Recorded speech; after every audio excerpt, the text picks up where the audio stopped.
Ayam cincang. Ini sekarang gue jalan Sunan Sedayu, ya. Mau kasih piagam penghargaan buat sebuah kedai bakmi yang menurut gue enak banget. Dulu di situ cuy, ya. Tapi sekarang ternyata pindah ke sini. Gue juga baru tahu nih ya. Nah ini dia nih, bakmi ayam rabah ya. Nah bikinnya di situ ya, makanya di sini kita cuy. Mejanya dalamnya gede juga sih. Ini juga tuh bambu.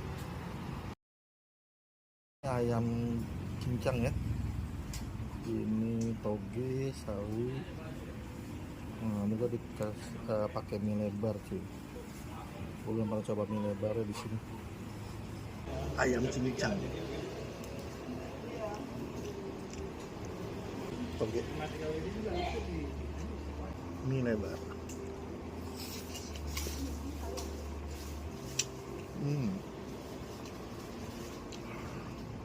Minyaknya wangi. Ini